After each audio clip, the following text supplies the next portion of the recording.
Dari hadis yang panjang ini, ya, banyak sekali faidah. Bapak yang punya Syarah Sahih Muslim Bukhari bisa lihat tidak kurang dari 20 faidah dari hadis ini.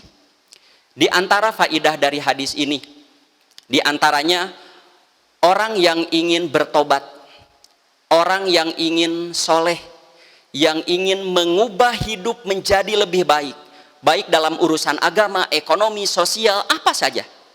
Maka tidak cukup dengan berkata, saya ingin berubah, saya bertobat, saya beristighfar. Karena orang bertobat bukan orang yang berkata, saya bertobat. Orang yang beristighfar bukan orang yang berkata, saya beristighfar. Orang yang ingin benar-benar sukses bukan orang yang sering berkata, saya ingin sukses. Tapi orang yang ingin mengubah hidup menjadi lebih baik, wajib menutup ruang gerak setan. Tutup ruang gerak setan, tutup. Dengan cara apa? Pilih lingkungan yang baik.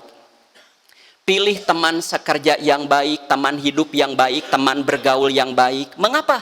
Mereka sangat besar sekali pengaruhnya terhadap diri kita. Seorang yang tidak pernah sholat, sekarang bertobat ingin rajin sholat, tapi masih bergaul, berteman, bersahabat karib dengan yang tidak pernah sholat, tidak akan bisa. Bertobat tidak akan narkoba lagi, tapi sabangku jeng pengedar.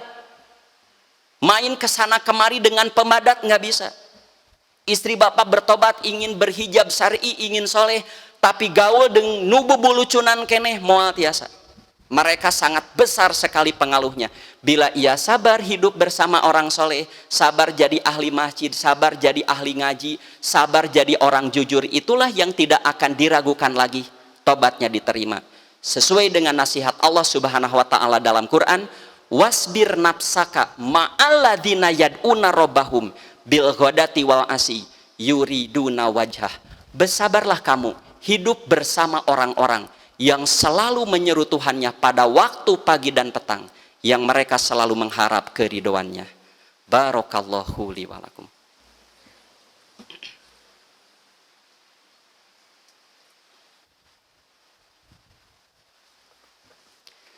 Alhamdulillahilladzi hadana li hadza wa ma kunna linahtadiya laula an hadanallah. Wa asyhadu an la ilaha illallah wa asyhadu anna Muhammadan abduhu wa rasuluh, amma ba'du.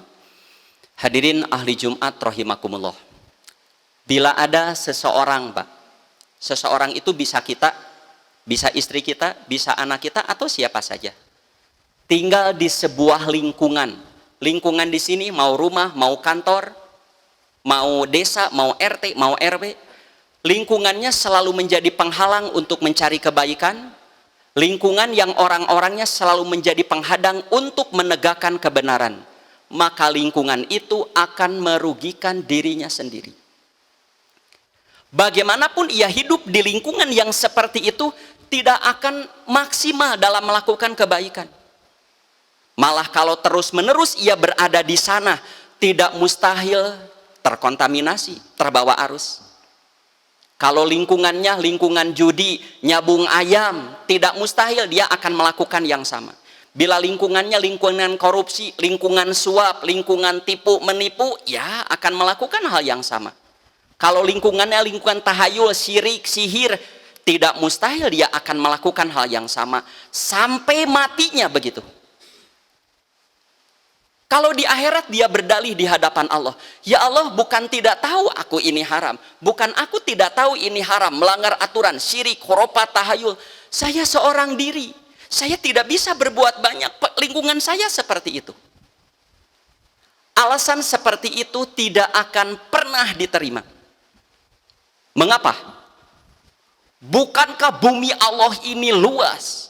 Mengapa kamu tidak hijrah, tidak menghindar, tidak pergi dari daerah itu? Hijrah, pergi di sini memiliki 3 unsur, atau ada unsur yang lain.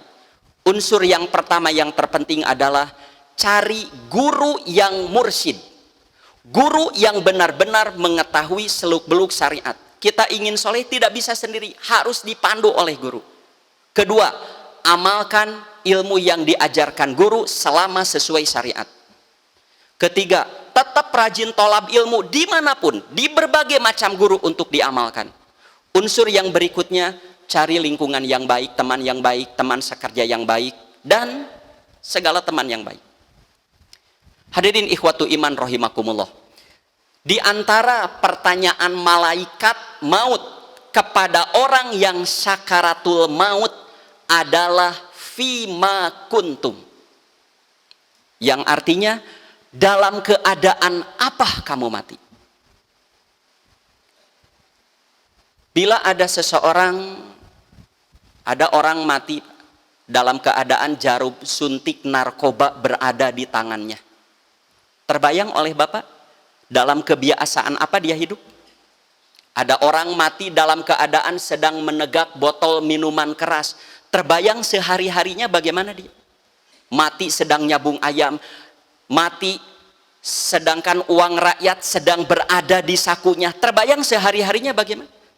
Ada orang mati berada di atas perut yang bukan istrinya. Terbayang bagaimana sehari-harinya?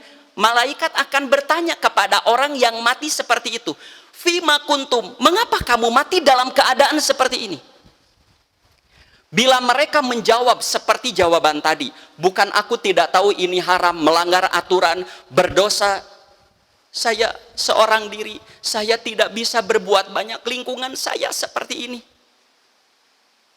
Kalau saya tidak melakukan ini, ya saya dikucilkan. Kalau saya tidak melakukan ini, ya saya dijauhi. Kalau saya tidak melakukan ini, ya saya diboikot. Sekali lagi, alasan itu tidak akan diterima. Bukankah bumi Allah ini luas? Sebagaimana ayatnya pertama kali tadi saya bacakan. Innalladzina tatawafahumul malaikatu zolimi anfusihim qalu fima kuntum. Sesungguhnya orang-orang yang diwafatkan malaikat dalam keadaan mendolim diri mereka sendiri karena terpengaruh lingkungannya. Malaikat akan bertanya kepada mereka, fima kuntum, mengapa kamu mati dalam keadaan seperti ini? Qalu, ternyata mereka menjawab, kunna mustad'afina fil ar. Ya Allah, kami orang lemah, kami tidak bisa berbuat apa-apa, lingkungan saya seperti ini. Malaikat pun menjawab, alam takun ardullahi wasi'atan fatuhajiru fiha. Bukankah bumi Allah ini luas? Mengapa kamu tidak pindah? Apa kota hanya Bandung saja? Apa bekerja hanya di bank saja? Apa daerah hanya Cicendo saja? Masih banyak tempat-tempat lain yang dihuni oleh orang-orang baik. Sebagai kesimpulan, para hadirin ikhwatu iman rahimakumullah, mengapa kalau kita ingin suleh, ingin sukses, ingin jadi orang baik, tidak cukup ilmu, Pak. Tidak cukup ilmu, tapi harus diiringi oleh teman-teman yang baik. Bapak perhatikan orang-orang yang sukses di Bandung saja. Saya yakin setiap orang yang sukses pasti dikelilingi oleh orang-orang sukses. Mengapa kita harus mencari orang yang baik? Karena begini, Pak. Seorang moralis saja, seorang yang sudah soleh saja, bila ia seorang diri hidup di lingkungan nuborokokok, Pak, lingkungan yang didominasi oleh orang-orang yang tidak baik, maka nasibnya akan ditentukan oleh salah satu dari yang tiga. Kemungkinan pertama, dia akan terbawa arus, dan itu realitanya begitu. Seperti Bapak hafid Quran, baik, tangguh, lalu nyalonkan ingin jadi anggota DPR dengan niat ingin membereskan akhlak anggota DPR supaya tidak korupsi, supaya jujur. Tapi Bapak seorang diri ke sana sendiri, bukan mereka yang berubah, Bapak yang akan seperti mereka. Bapak punya anak cantik, rajin, ya calakan dan lain sebagainya, lalu nyalonkan jadi artis dengan niat ingin membereskan akhlak artis. Seorang diri datang ke sana, bukan mereka yang berubah, anak Bapak yang akan seperti mereka. Itu kemungkinan yang pertama. Kemungkinan yang kedua, kemungkinan yang 50-50. Dia akan sakit jiwa, tidak mustahil kesananya menjadi gila. Kemungkinan yang terakhir, ini kemungkinan yang sangat tipis sekali terjadi. Mungkin dia tetap menjadi orang soleh, ia tetap menjadi orang yang bermoral, tapi bagaimanapun dia tidak akan bisa memaksimalkan kesolehannya. Itulah yang bisa disampaikan Mudah-mudahan Allah Subhanahu wa taala senantiasa memberikan hidayah kepada kita semua dan menjauhkan dari setiap orang yang jahat, sebab hakikatnya mereka akan menjerumuskan kita ke dalam api neraka. Rabbana la tuzigh qulubana ba'da idh hadaitana wa hab lana min ladunka rahmah innaka antal wahhab. Rabbana atina fid dunya hasanah wa fil akhirati hasanah wa qina adzabannar. Aqulu qauli hadza wa astaghfirullaha li wa lakum. Wassalamualaikum warahmatullahi wabarakatuh.